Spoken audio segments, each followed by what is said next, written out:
before we get going, some of this stuff you may want to write down, some of it you may just want to ponder and think about. I had an opportunity to work with some of the 9th graders this morning and then traveled around to the other middle schools. Again, all this information is just stuff that's going to, like our City Hall says, make you go, And we're going to add some games and some twists to what we're doing here today to hopefully make it a little bit more real for you rather than just me talking all the time. First thing, and probably the most important thing, anything we want to talk about is, we've heard this probably before, in the fact that 90% of everything that we do in our world is based on our attitude. And that only 10% is the skill necessary to perform that task or job that we have. Well, if that be the case, then our band rehearsals, our schools, our situations in life, whenever we're learning to do something, we should probably spend 90% of the time on attitude and 10% on skill, if we know that, based on research and information, that this is true. Well, we don't. And the reality is that probably more so, the opposite is true. If at all, we spend 10% on attitude, most of the time we're spent on skill, trying to get going with what we're doing, or learning in school, band, whatever the situation may be. And an opportunity to stop and give it a chance like this is incredible. And to be able to share with you some ideas and have you participate in some activities that will bring those to life is really a great opportunity. And I want to thank you ahead of time for sharing that with me, especially knowing this is after school and all that stuff. You are already achieving something at a level that's much greater than most, because most people would not go this far. You're involved with an activity of music where the level of excellence is higher than anything else in this building. Because if you get you get an A or a B, if you get a B 80%, 85%, so you miss 15%, no big deal. I mean, no, it's still okay. In music, if we miss 15 out of every 100 notes we play, no one's going to come to your concerts. So you're already aware of the fact that excellence is a much higher level. Much higher. We are going for as much as we can to put as much into it and get out of it what we're doing here in this thing we call music. And so you are already at the forefront of what the world, the corporate world and all those people that hire jobs and do that kind of thing, are looking for. They're looking for people that are going to go above and beyond what is needed and get the job done, to make it happen, to do what needs to be done, whether they want to do it or not, when it needs to be done, without being told, and really bring to the front and set the pace for the rest of the group that they're involved with. And so they turn to people like you. In fact, the one common denominator that's greater than anything else in medical schools right now across the country, people that go to medical school, they survey what they did and what activities they participated in. The largest common denominator is that they played or were involved in music. They're already used to that level of excellence. They know you can't, 15% of my patients, don't quite make it, but they know that that's a very high level that's needed, excellence, and pursuing that and constantly improving it, constantly trying to make it better, and pursuing it on a long-range goal. We're talking about people who are used to taking something and working as a large group on a project for a long period of time with a lot of different nooks and crannies and pieces. We got the woodwinds, we got the brass, we got the percussion. In those sections, we have flutes, clarinets, saxes, double reeds, we have the brass, trumpets, horns, trombones, baritones, tubas, we have the percussion, the snares, the drums, the trombones. All those instruments doing little different things, putting it together and making something wonderful happen. And that multiple of variables, you're already used to dealing with.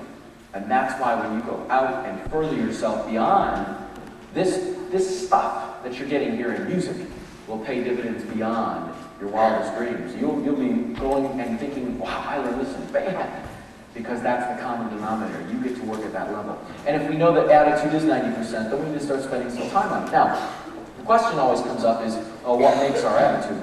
How do we get a positive attitude? I do a lot of talking about how sometimes when we wake up in the morning, the first thing we think of is, another day. This is going to be a terrible day. It's Monday. I got to go to school.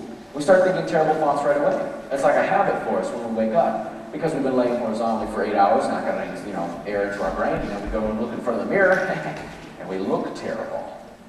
And so we reinforce that idea of being terrible in our mind, and then we go on and we're getting ready, and we get zit on the side of our face, and it's like, oh man, that's terrible.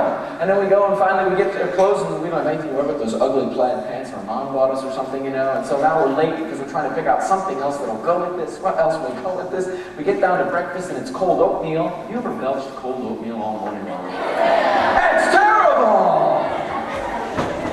So now you're going to school belching cold oatmeal, it's raining out at the bus, so you're getting wet and all this drenched in your clothes, and now you got the hair all, you get into class, you finally sit down, you go, this is going to be a terrible day, I can tell already. Teacher says, hey, turn in your assignment. This is terrible. You forgot your assignment. You were thinking about all the other terrible things that were going to happen to you that day. You weren't thinking ahead, you were thinking back of how, boy, I wish I could just go back to bed. And so we find our friends then after that class, we start talking terrible thoughts to each other. We start comparing terribleness. Well, I got all this, I got oatmeal all the time, it's disgusting. But hey, at least you got 8 hours of sleep. Your friends are telling you, look, I hardly got any sleep because my baby sister was up 3-4 times in the night wailing and screaming. It was terrible, I hardly got any sleep. Your sister, my dog, I had to take him out 14 times in the night so he could relieve himself because he's not feeling too well. He relieved himself on my shoe once. That's pretty terrible. And they're going, your dog, I can't piss on my bed, I couldn't even sleep there. I'd be on the floor now. That is terrible. We try to beat each other out on who's had a more terrible day than the other guy. We're constantly reinforcing it. All of us are saying the same thing as other people are telling their story. Boy, that is terrible. Boy, that is really terrible. Meanwhile, on the other side of the world, we have these happy people. By the way, they annoy people that are having a terrible day. Let me tell you that right now. Because the last thing in the world a person who's having a terrible day wants to see is someone else having a happy day. But these people exist. They wake up and go, oh, what a good day. They look in the mirror and they see all their hair going this way and they say, hey, I'll put a bow around it and call it fashion. They have this obnoxiously positive view and outlook on the world, but they see a zit on the side of their face and going, all right, more hormones. Yeah.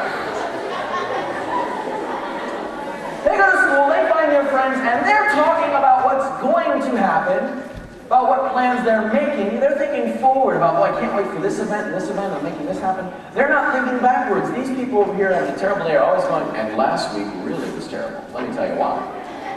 Because they're thinking back. Positive people who see that positive side tend to think forward. And you're like, Fran, I've heard that before, and you're telling me that that's what we should focus in on positive things, and if 90% is attitude, and depends on what our attitude is, then how do we get this attitude to be able to have that perception of the world that's positive? Do we just put on rose-colored glasses and forget about all those negative things that are happening in the world? No, it's not that easy. See, you're growing up in a world right now that is literally slanted on what? Positive or negative? Yeah, I've never had anyone yell out positive, ever. Positive! It's true, the world is negative. We are slanted on negative things. You watch the news, we see negative things, murders, killings, wars.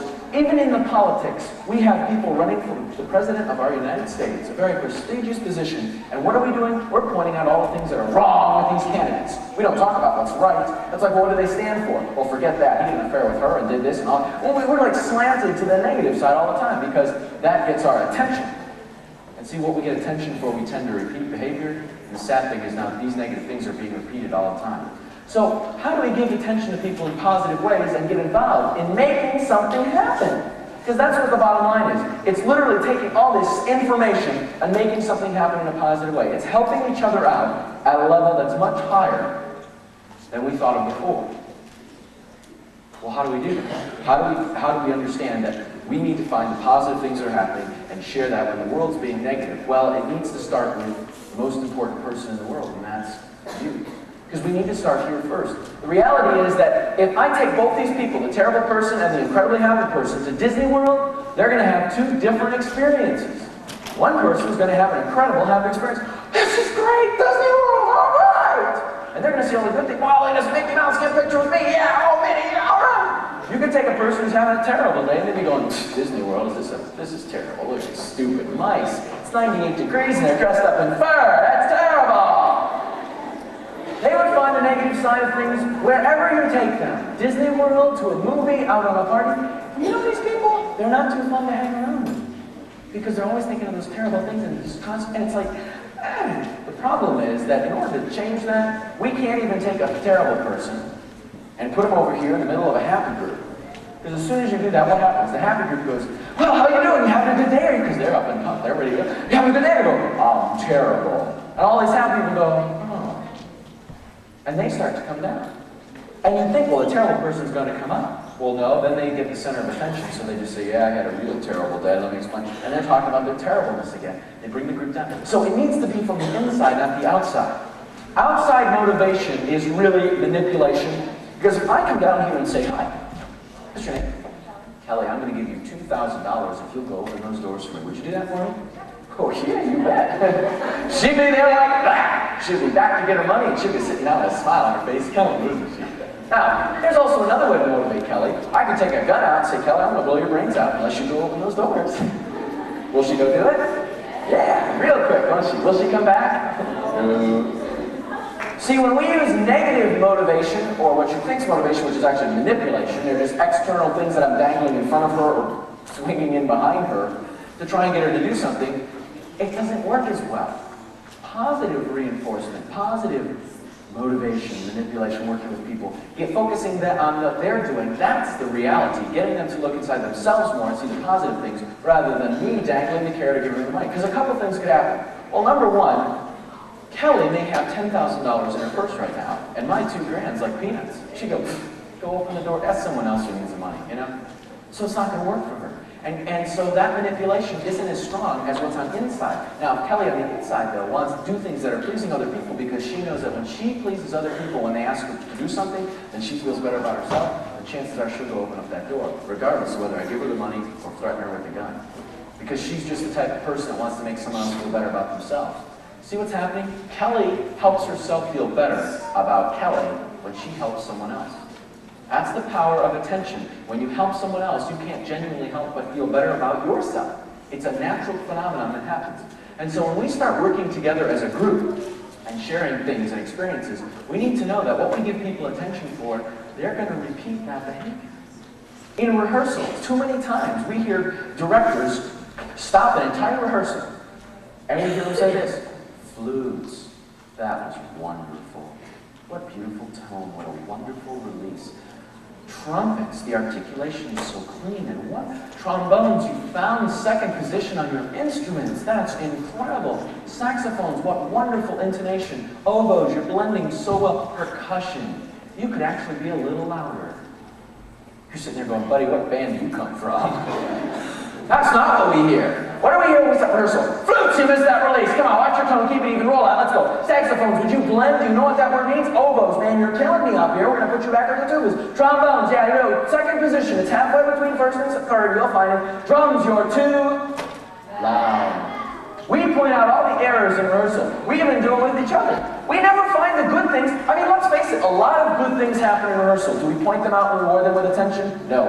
Why? We don't have time, Fran. We got this festival, this concert, this thing coming up. We got to fix all the problems. Because after all, the chain is only as strong as the weakest. Right, so let's fix that weak link. Well, when you point out the error and be critical to it, you're taking a hammer to that link and making it weaker. They don't feel better about what they're doing. We need to build them stronger, make them more involved. And actually, the way we interact with each other and help each other out, non-verbally and verbally, is a big difference. Just a little thing. What happens? You do a concert, you play a wonderful concert, you come off the stage, you're down, your grandma's there, they go, big slobber kiss, right on the side of you. That obnoxious ruby red lipstick. And you say, they go, oh, you played so wonderfully. And you go, well, I messed up in the second song. Now, I don't know about your grandma. My grandmother would never know. You know what I'm saying? She thought it was wonderful, and yet we draw that negative attention to ourselves. Instead of just saying two magic words, which lets that person feel good about themselves and me feel good about myself, and those two words are, thank you. That's all they need. They want to feel like they're helping you feel better about what you're doing. So we need to make sure that our intentions are more positive oriented when we're helping other people. The problem is, we think, well, I gotta get this taken care of, this taken care of, and we're too worried about everything else except ourselves. And this exercise that we're going to do, it'll be fun, this will be last. We're going to push the tables this way. When I say go, that's real important. 2 words, go and stop. Okay, this game is very safe as long as you're paying attention. It's like crossing a street though. If you're not paying attention, it could be dangerous. Does that make sense? So what we're going to do is we're simply going to make a big kind of ovalish circle back there. We'll push all the tables this way, and we will set up for our first activity. Okay, set it up. Stop. Stop's an important word, but I did not say the other one, did I? See, you can get hurt. And I'll be real honest with you. We can point out all the negative things that could go on here. There are too many kids in this room. This will never work. Oh, what about my books? I need to do this. But if we have people listening, following directions, and making this happen, it will be fun. So carefully, when I say go, we're simply going to make sure all our stuff's on the tables, because we're going to move the table, shove them this way, and then set up our oval back there. Go.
Stop. It means like, stop. You imagine someone crossing the street and you want to tell them there's a truck coming. Excuse me, truck. They'd be going, huh?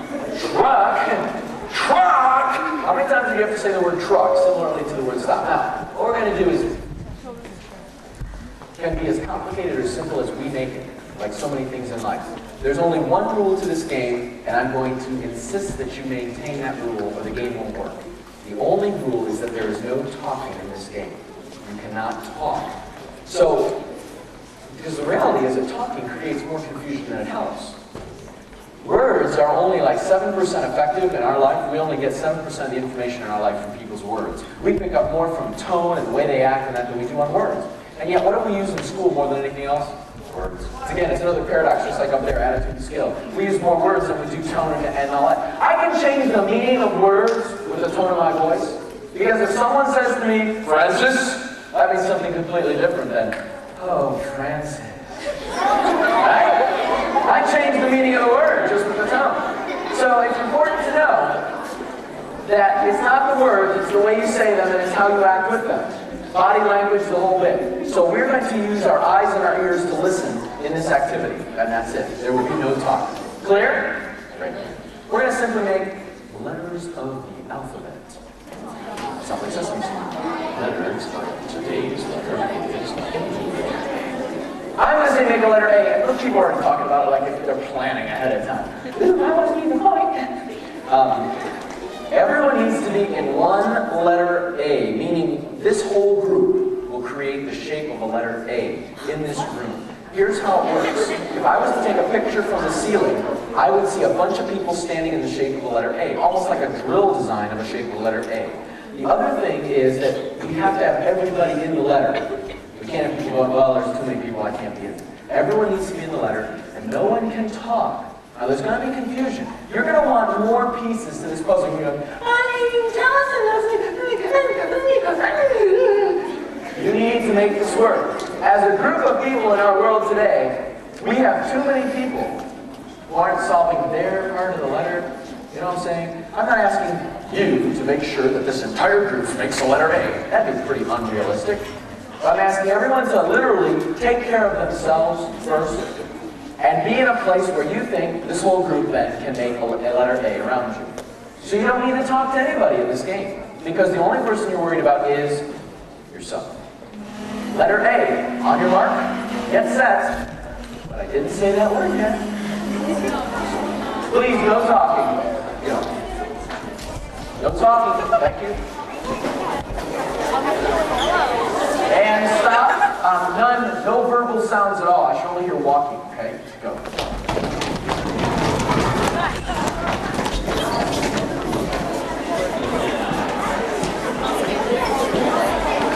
talking.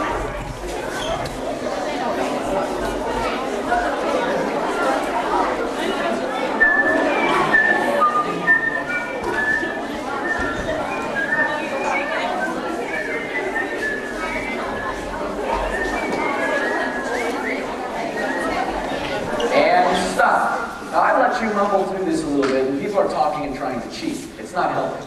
We need less talk, more action. Someone's going to have to start doing something to clear up this confusion without talking, because the talking hasn't worked yet. Go.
Now, what's really interesting to note is that some people really do follow directions and make this happen silently. I appreciate that.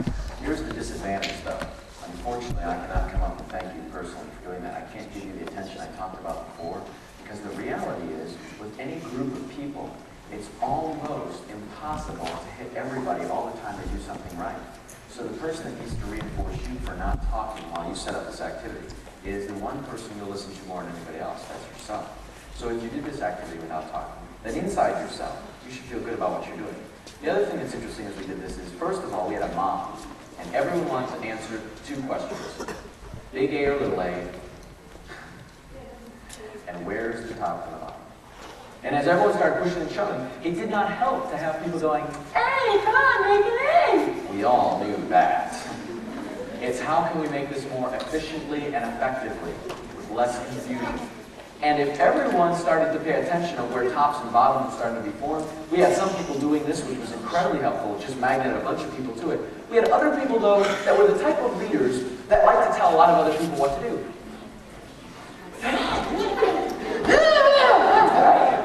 And you're like, chill, man, I'm over here, have fun, you know? But some people actually followed them. These are the same people who would stand in the drill rehearsal whenever we had this here, used to the marching band, they'd be going, move forward, move forward, move forward, then look the other way and go, never mind, back up. Because they pulled the whole line forward and they should, it's all your people adjusting right now. Oh man, I should have done that. Now you're good. Let's see if we can get better. There is no talking. We're now going to go to the 17th letter of the alphabet. No talking. No whispering either.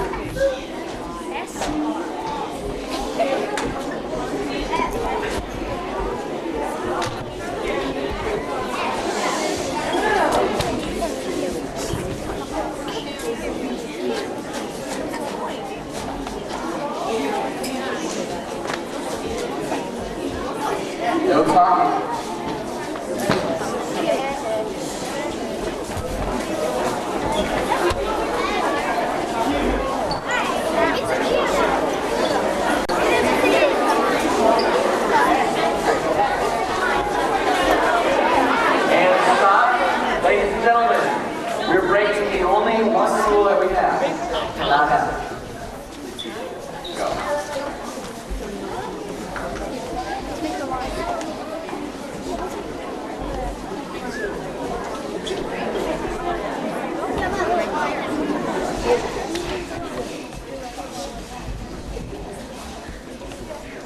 Now, we're pretty close. This is really good. The impressive thing was, everyone had the same realization.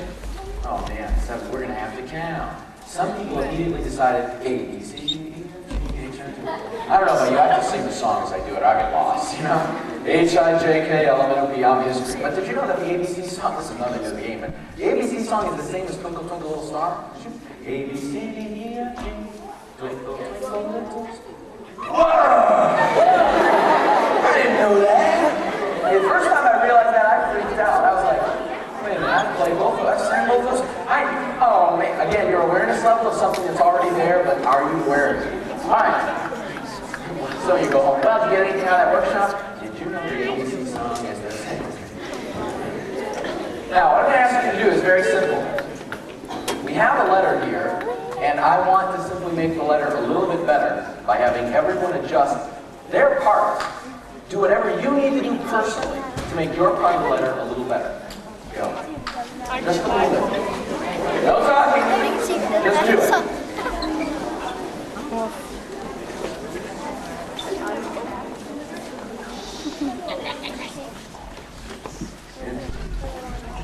You notice how the letter got better? I mean, everyone would agree, well, the letter's a lot better now. It looks more roundish, it's kind of more unified, you have the same sides all the way around. This Q thing's a little straighter. It got a lot better because everyone just did a little bit on their own to make it better. Can you imagine if we did that like in a band rehearsal or something? If everyone just, okay, I'm just going to make one note better. Well, if everyone in the group made it better, the group would get so much better. But it only takes a little bit from everybody, but everybody needs to do it, and it always starts with you. And you just prove it to yourself right there. Now, it's important also to realize that throughout this game, we have the three types of people in the world that we've heard about. The ones that make things happen, watch things happen, and don't know what's happening. We have a lot of people making things happen. Literally, what was neat about this group, and I'll be real honest with you, you're way up most groups, okay? We just did this a little while ago at another school, and I said, okay, 17th letter of the alphabet, and everyone just kind of stood there, you know? And then one person jumped in the middle and go. Everyone's looking at me like, huh? But this group, like, everybody moved to make it happen. There weren't just one or two people pulling and shoving. Everyone was involved. So that was very good. There were still some people who just kind of hung out on the fringe and said, you know, once they figure this out, I'll jump in. Because I never thought to make a fool of myself. I mean, imagine, I said letter A, and people in the middle go, and everyone goes, it's not an A. So that no one wants to take that risk to make something happen. Many of you already do and are and did in this game, and you did a great job. Give yourselves a big round of applause, please. Now, let's make this really easy. We're going to do a little bit more there, then we're going to come back up for a game. We can split the tables just a little bit, allow us to get in there and have a seat. We'll continue there, and then we'll be able to come back. Let's go.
Get out, play the game, do that. I could bring probably, I don't know, any number of people in here and say, this is what we're going to do. We'll all be sitting here like this here, we'll talk a little bit, and then we'll all get up, we'll shove the tables to the front, we'll go play this game. We'll get up and make letters out of it. Won't that be cool? And most people would go, you're crazy. They don't know. You're going to do what? With everybody on the floor? Oh my God. So you just proved to me that already, all this stuff that's flying around this world about this age group, being teenagers, is all bogus. Because the scary thing is that we're giving, again, attention to the ones that are negative. One kid picks up a gun in a school and he gets lots of national attention. You pick up an instrument and play. How come we're not seeing that on the news? We wonder why in 1991 we had more murders, killings in our country than ever before. Ever before in the history of our country. Well, maybe it's because in 1990 we had more coverage on television of murders and killings. You see, what gets attention gets repeated. And so what do we give attention to? Not only to each other now, but inside our own head. Because remember what I said here a little earlier about how what you say to yourself, your thoughts inside your head? Thoughts actually control your feelings. You can't have a feeling without a thought. Do you ever, like, if you're working or something, you cut your finger and you don't see it, you're working and you see blood, you find someone's bleeding. Oh, it's me. Ah!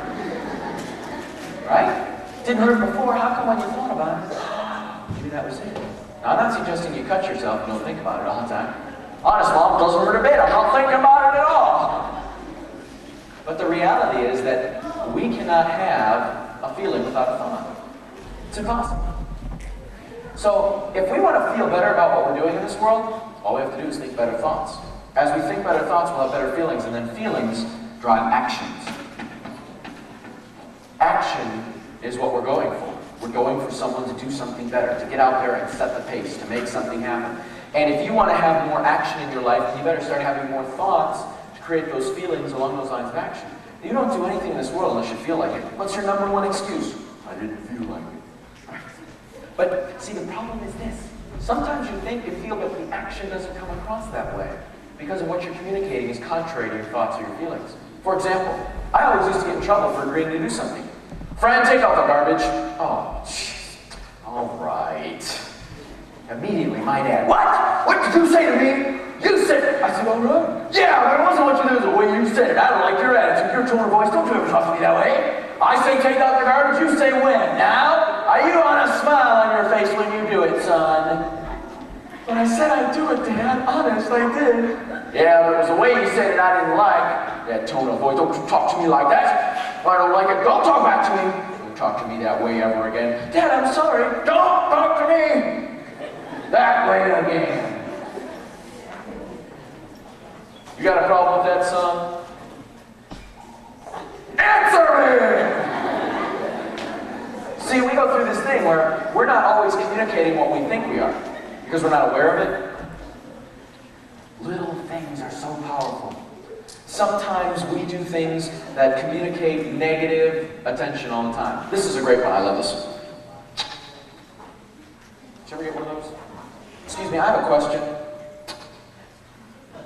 What's the fingering for that note? When do we need to be here? Want to make it even better?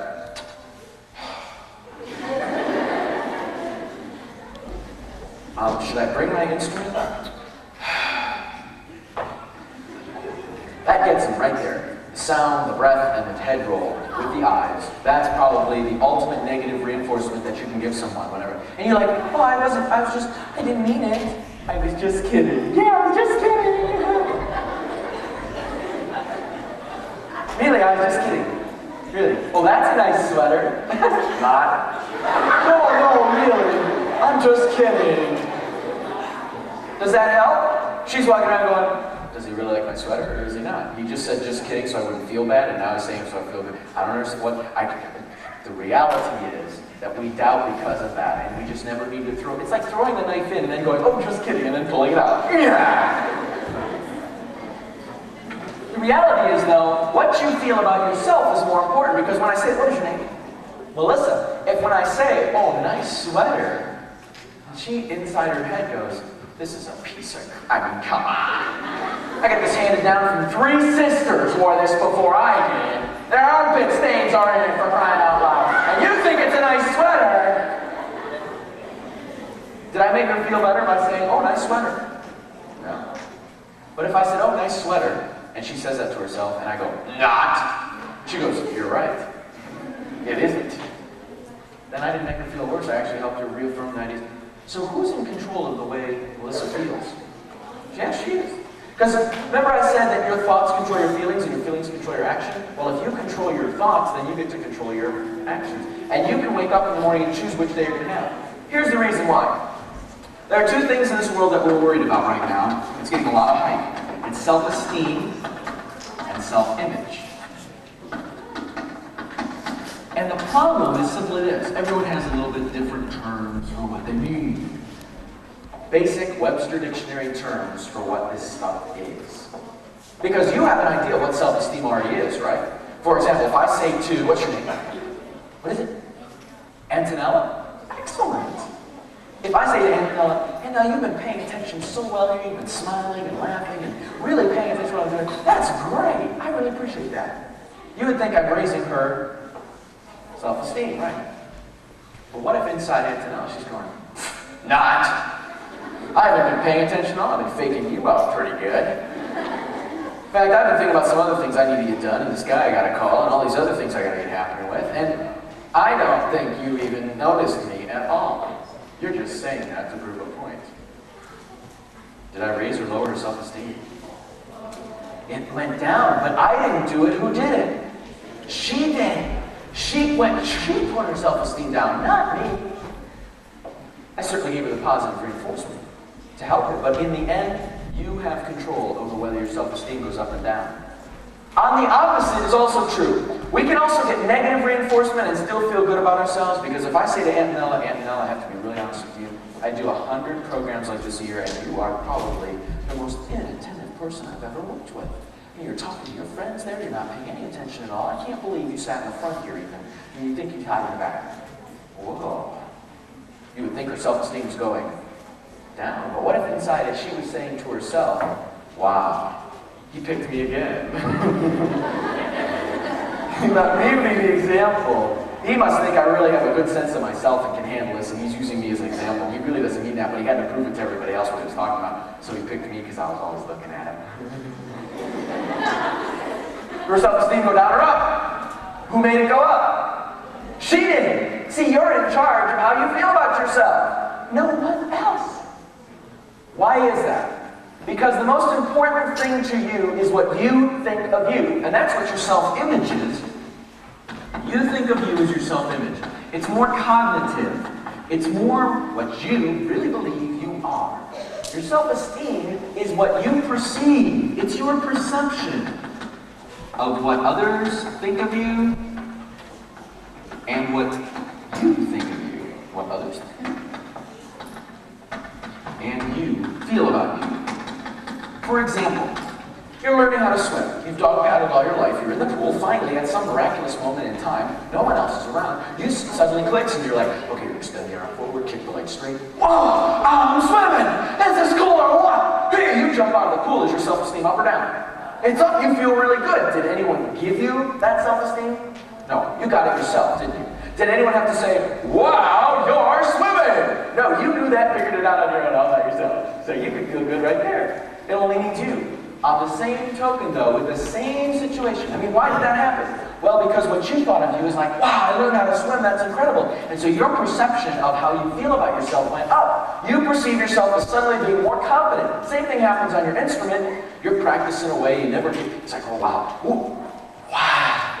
I did that crescendo real nice. That was good. Hey, you didn't need anyone else to tell you that. It helps. Band director stops rehearsal and says, hey, he says, whoa, what an excellent crescendo. And you go, self-esteem goes up, doesn't it? What if you didn't do a good crescendo though? Is your self-esteem going to go up? No, you're going to go, oh, fake tip. I didn't even do it. Was I supposed to crescendo there? Oh no, I'm a loser. And then you down your self-esteem, don't you? Even though the band director tried to raise your self-esteem. So who's in control of your self-esteem? You are, right, because it's all controlled by your self-image, what you think of you. And it's important to understand that when other people help us out, because for example, when we're giving people attention, we think that's raising their self-esteem, only though if their self-image will let them. The situation we need to do, though, in all of our organizations and as a group of people working together is provide an opportunity that is positive so that their self-image can improve and they can feel better about themselves. Because if they're surrounded by positive thoughts, what are the kind of thoughts inside their head going to tend to become? positive. And as those positive thoughts inside of them develop positive feelings inside of them, then they'll start developing positive action. When they have positive action, other people start noticing those positive actions, giving them reinforcement, and they feel better about themselves. It's foolproof. It always works. It's always in the language of what we do. Too many times in band, we're telling people what they're doing wrong. Pick up your feet. You missed that finger. You missed that attack. Would you be quiet? Instead of pointing out the things they're doing right. And it's our language. And the little things really count. I think of being a band director from the Midwest. I always think of this guy named Fred that was in our band. Fred played the bass drum. He was out in the parade of the bass drum, and man, that thing was heavy. I mean, let's face it, a bass drum to a guy's shoulders are the most important thing to a guy. Girls, I don't know if you know this or not, but guys' shoulders are everything. Right around this age, all of a sudden, you start seeing more shoulders and chests on guys than you ever saw before in your life. Because all of a sudden they realize, if I do this, it looks much better. So you see guys hanging out with guys always like, oh, man, girl walks by. Hi, how you doing? They do. They even follow girls. Girls just look. Guys' whole shoulders go with them. Right? Guys even dance with their shoulders. Meanwhile, girls are getting into this hip action, which is much better. You see a guy do that. Whoa, hey. So here you got this bass drum on Fred. It was pulling down the most important part of Fred's body. And it wasn't making him feel good. He was getting weird suntan lines because of the carrier. The other part of the carrier is pushing down the second most important part to a guy at that time in his life. Oh! So here he is, playing the bass drum. You know, before, Fred's thinking, I used to play the snare drum. I was good. I'd stand in the back there and zack, zack, zack, zack. I was hot. Now I just go boom, boom, boom, boom, boom. Oh, every once in a while I get to go boom, boom, boom, boom, boom, boom, boom. And then rarely, on occasion, we get to go boom, boom, boom, boom, boom, boom, boom, boom, boom, boom. So Fred's not having that good of a time. And his talk inside of his head's pretty negative, and his feelings are pretty negative, and his action is pretty negative. He's marching about this level, right? All of a sudden, this girl comes along, someone like Alyssa. Now to Fred, Alyssa is some incredible boxer babe. And Fred's sitting there going, oh, Alyssa. And Alyssa simply comes up to Fred and says, you know, Fred, you've got the biggest instrument in the whole band. Thank you. Starts to feel a little bit about himself. Says, you know what? You're doing a great job. You were carrying that drum. You never set it down. And you know what? Every time you pick up your feet, if you just put your toe up in the air when you take a step, you'd be moving really smooth. Yeah, like this. Yeah. Well, thank you. Alyssa walks about away and she pats him on the shoulder and says, Fred, you look great. Fred goes over to his friends and says, hey guys, you know that Alyssa? She touched me right here. I mean, he'll be scooping more in his toes when he marches. He'll be moving fine. Because he got a little positive attention from someone who cared. And an amazing thing starts to happen now. Fred starts to perform a little better. All of a sudden, the band director sees this and goes, whoa, Fred, you're really moving well. Let's put the bass drums here in the middle on the 50. Yes. Fred gets out of 50. Now there's going like some bass drum solo thing. High marking time. Going on the 50-yard line at the next event. I mean, they're just having and Fred's like tripping with band. See, before Fred came home from band and would say, Mom, I don't know if I like band. I mean, everybody's cool, but I'm getting too sweet pushing out this part of my body, giving me weird tan lines and pushing out this part of my body. I've got carrier lint in my belly button. It's just not fun. And Mom's got other things to worry about. Mom's going, oh, Fred, I wish you find something successful to feel good about it. I wish you feel successful and feel good about what you're doing. Maybe tiddlywinks instead of band or something. I've got things to worry about. I got a bridge. I got to take your father to the airport. I've got to do all these things. I'm ready for the host. I'm doing it. So now Fred comes home after Alyssa talks to him just a little bit, right? And a little simple thing. And he comes home going, Mom, band is great. And Mom's going, excuse me? Well, this is this girl, Alyssa, came on to help me march, and now I've gotten really smooth on the marching, and we got a feature right in the middle of the whole thing, right in the middle. We're going to be right in the middle playing do-do-do-do. I got to get my band sticks, I got to get my coat, I got to get my patches soda. I'm ready, more of you are going to come see it. And I was like, whoa, better go check that out. So she goes to rehearsal and sees Fred out there. Yes, he's doing a great job. You're that good Fred, that looks excellent. Mom's going, and tears, Mom, are you okay? Oh, I'm great. So Mom brings Grandma, Grandpa, aunts, uncles, cousins from afar to see this. And then when Fred's feature right in the middle going do-do-do-do-do-do-do, and he's got cameras, it's like MTV all lined across the back in front of there just taking pictures of Fred. He comes down afterwards and goes, finger. Alyssa helped me out. Alyssa's there. They take a picture. Guess what? Fred gets a copy of that picture. Him and Alyssa. And he saves it. He saves it until his senior year in high school, when now, instead of being Tiddlywink Club captain, he's the drumline captain. His mom is making cookies and sending the band all over Europe for trips and stuff, all because one person gave him a little positive reinforcement and got him going. Fred kicked it in because someone gave him a little bit of positive attention, helped him feel better about himself. What Fred thought of Fred was, I can do this. Because he started to perceive others, like Alyssa, feeling like he could do it, and so it snowballed. It's a powerful thing, it always works. And the magic is that Alyssa feels better because she helped Fred become a little better than he was. Isn't that great? And so you can't help have someone else without. But again, the language and the way we deal with people every day is what affects you. And this next thing that we're going to do concentrates just on that, on how we talk and deal with other people. And it's going to be real simple, but you need to understand just 3 things. The first thing is we need to get people's attention with positive attention. We need to get someone's attention to say something like, "You did a great job the other day. That was really super. I got her attention." She's like, "Thank you." If I say, "Well, for crying out loud, listen to me," she's going to be like, "What I do now?" And immediately go inside and put some walls up. If I would come up to Fred and say, "Fred, for crying out loud, pick up your feet," that wouldn't have gotten his attention as much as, "Fred, you're doing a great job. Your posture looks really good. You never set down that drum. Now, take your feet, and every time you take a step, scoop your toe." That works better. So positive is the first thing we're going to do. The second thing is we're going to be constructive instead of critical. Constructive instead of critical. When we're constructive, think about that word, construct, to build up, to make stronger, right? Critical, to cut, to tear down, to make less than. Remember I talked about being the strong is the weakest link? If we're critical with that weak link, and if I'd say Fred's our weak link, "Fred, your feet stink. Gosh, come on, pick them up, scoop your toes, lift up that drum, quit wimping around here, let's go." Is that going to make Fred stronger as a link in our band? It's going to make him less, isn't it? Because what Fred thinks of Fred is less. I need to make him feel better about Fred first, then make him better at what he's doing. Attitude, 90%, skill, 10. So use constructive language instead of critical. For example, here's my example of constructive language.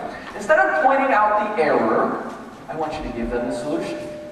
So, for example, let's say someone's not picking up their feet high enough or something on a high mark time.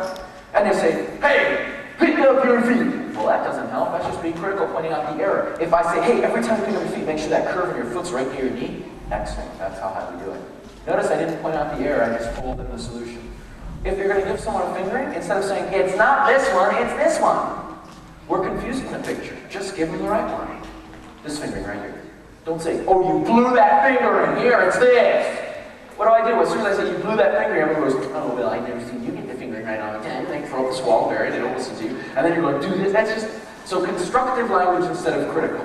Good. And the last thing we need to do is give them another positive so that they'll repeat the behavior. Because we talked earlier about people repeat things for attention. So if Fred gets it finally and does the high mark time, I say, "Fred, that's excellent, you look hot." I have helped him reinforce it. The model is positive, constructive, positive. And here's what I want to do, silently, very carefully. I'd like everyone to just turn and sit at the tables like you're eating lunch for a second, and face the person across from you.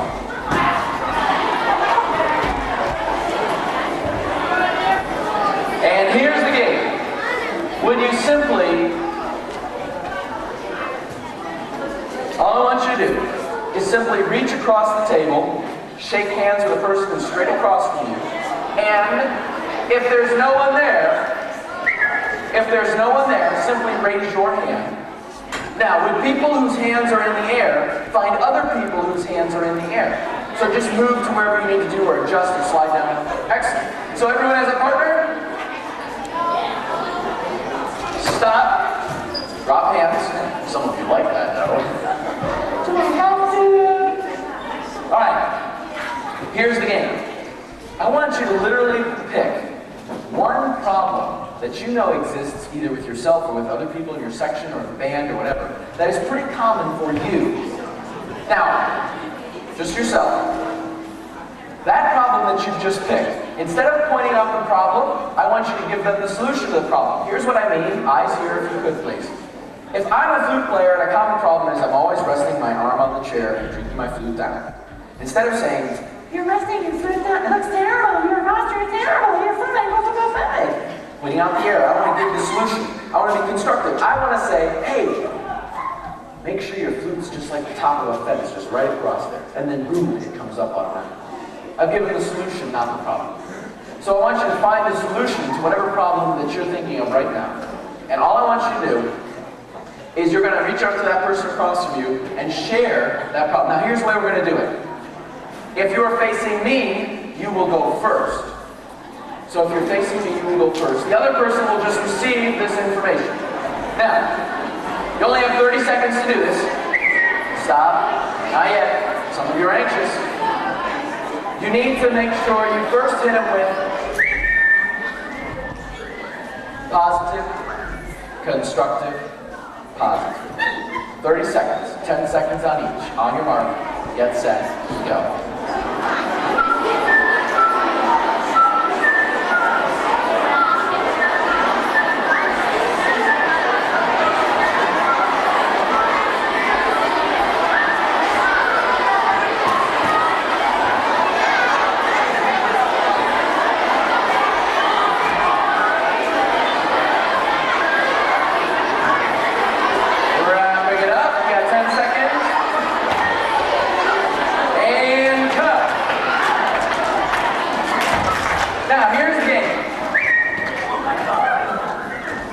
It's interesting.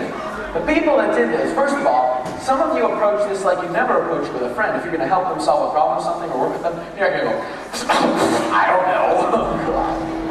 I know this is silly, only if you make it silly. You're above most and we can do this. So what I want to do is literally let the other person just receive it. Just pretend that that's reality. And all you need to say, let's be quite honest, people that are facing the windows that caught this message, you got something positive thrown your way. Someone helped you do something. They gave you another positive. You should be saying 2 words 3 times. Those words are thank you, thank you, thank you. Say it once for me. Yeah, it's not an ego thing. It's not like, whoa, thank you. I need your eyes. When we talk about this so much, go ahead and turn your head if you can. Turn your head if you can't.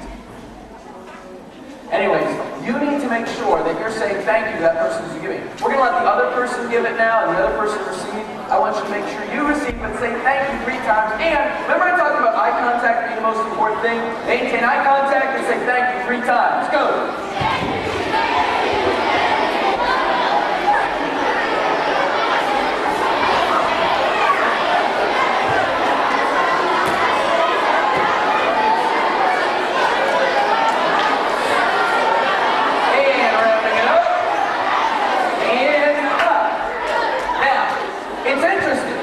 Turn this way. It's interesting. Some of you are much better at this, and you are already like, it's like, let's pretend. It's like, well, we're going to make sure. And that's great. Others of you are still like, oh, this is weird. I've never done this before. Isn't that weird how we've never been like constructive or positive before? We're real easy at cutting other people down.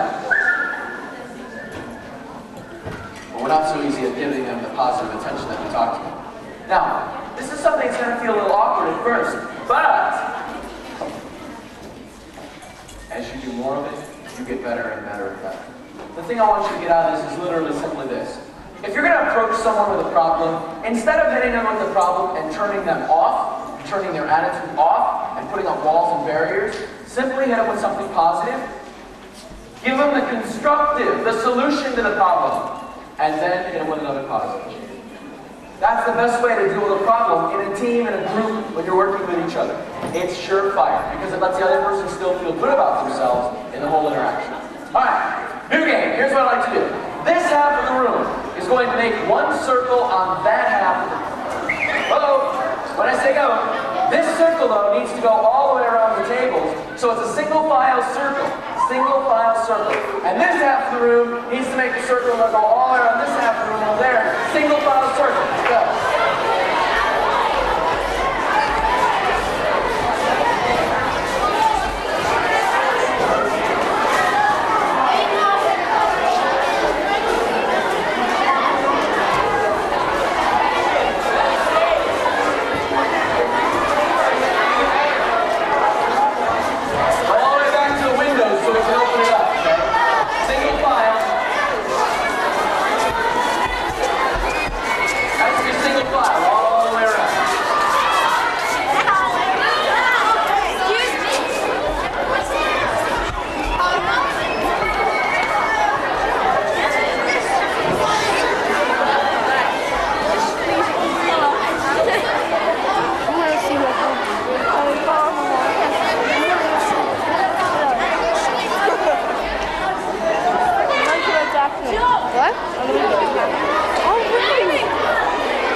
while the directions are going on, it may not help. In fact, it might hurt. So similar to the other game, take it and learn from here. It's real simple. We're just going to set up a race between the two circles. What we're going to do is we're going to start with the captain right here. You'll be one captain, and right here you're going to be the other captain. And all you're going to do is pass things around the circle. Everyone needs to do it. Now, the problem is simply this. You can't miss anyone. So, all I want you to do the first time around is simply pass the word ha, and it's just H-A, ha. What's going to happen though is she's going to turn to her right and say ha. Once you hear that ha, you're going to turn to your right and say ha. We're going to go ha all over the circle, ha, ha, ha, ha, ha. And you guys feel practicing ahead of time. And we'll see which circle finishes all the way around back here and how long it takes us to do that. Are you ready? Now,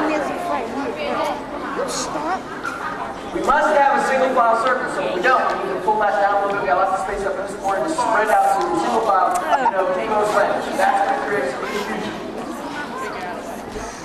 On your mark, ready? To your right, correct? What are we doing? On your mark. Saying ha in a circle. Get set. Go. Ha. Oh. He has to get on.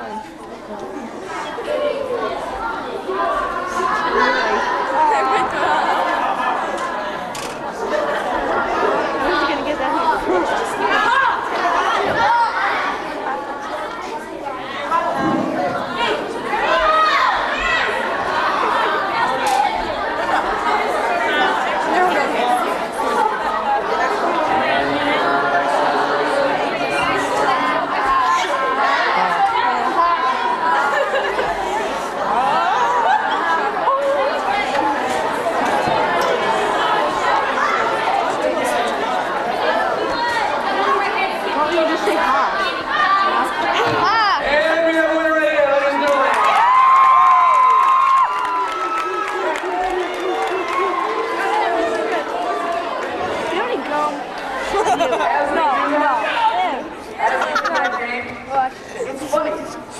We have a pretty simple circle right here, and as people did it right around here, we have people going, ha! Let's get that goes. And we start out pretty conservative.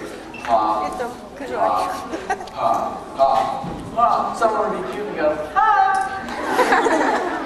Someone try to make a person go, ha. All of a sudden, we got people getting a little more into it. They were like, ha! Ha! And the person next to them went, oh man, ha! And then the next person, so that by the time we got here, there were some serious ha's happening here. Hop, hop, hop, hop, right up the line. Finally hit here. And it just kind of steamrolled. Now that you know what's happening, we figured it out. Go for 2 for 3. 2 for 3. Here we go. On your mark. Same captain. Get set. 5, 4, 3. Go.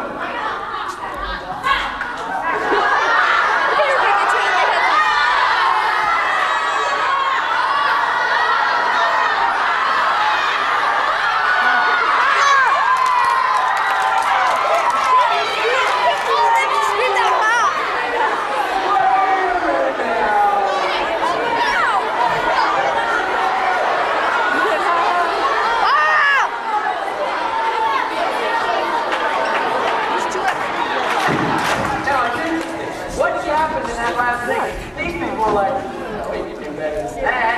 And all of a sudden they started going, ha, ha, ha, ha. I'm thinking like a rolling, ha, ha, ha. We're done. It's amazing.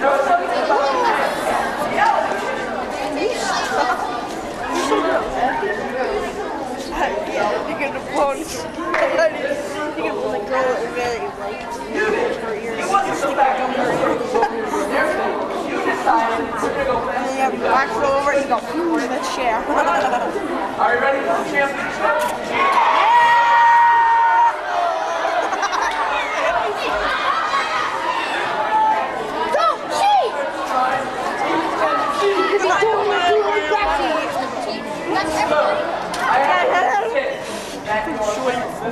Bush.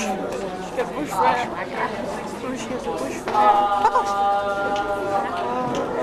So everyone needs to wait till I hear the word ha, as it goes all the way around the circle. Same captain, last round. Ladies and gentlemen, on your mark. Get set.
part of.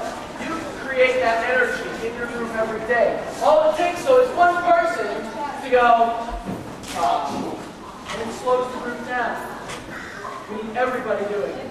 And we need to be helping each other out by showing some positive, constructive, positive attention to the people in our group. It'll make a difference if you do it one person at a time. The most important person to start with is yourself. It's literally a choice you have every day when you wake up, how you're going to respond to the world. Nike would say, just do it. I'd say, kick it in. Thank you, pronouncement. Thank you very much. Okay, sit. Everyone sit. You're not going to miss your late bus. The buses are waiting for us. Before we go any further, let's have a nice round of applause for Fran, ladies and gentlemen. Thank you. Okay. Let's have a nice round of applause for yourselves because you were wonderful. Sit down. Just one other thing. March is Music in the Schools Month throughout the country. And of course, we had a wonderful March 6th indoor festival. We had a great group National Leadership Forum today. And we're also going to have a dance March 27th. And today we made a commercial. Now this is what I want you to do, is listen. Every day, starting Friday, we're going to hear a commercial. And we had some of the students who did the commercial. I wanted to play it for you today. So let's give a listen to the commercial.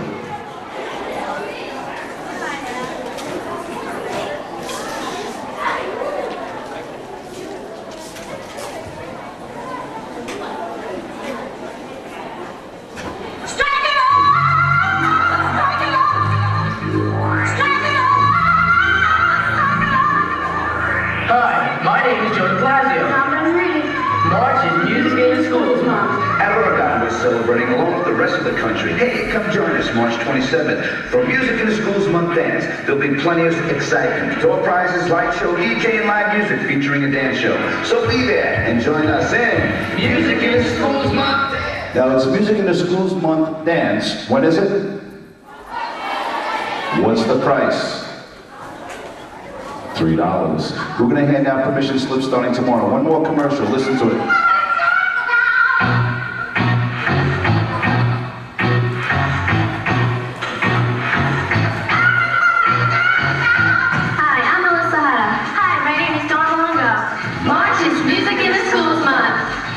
We're celebrating along with the rest of the country. Come join us on March 27th for a Music in the Schools dance. There'll be plenty of excitement, door prizes, light show, DJ and live music featuring a dance show. So be there for Music in the Schools Month Dance. Tickets are $3. Be there. Who's going to make this event happen? Okay. Tomorrow, during your lunch period, or during your... Hold on, kids. You're not going to miss your bus. During your lunch period. Here we go. Here's the last one.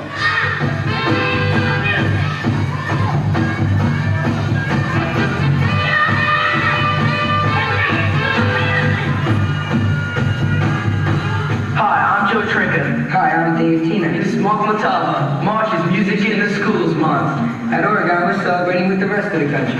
Come and join us March 27th for the school dance. There'll be plenty of excitement, door prizes, light show, DJ and live music, and we're featuring a dance show. So be there for... To be there for what? What? I can't hear you. All right, two things. Don't forget to bring in your candy money. And if you're going on the trip, please bring in your money. Have a great day. Thank you.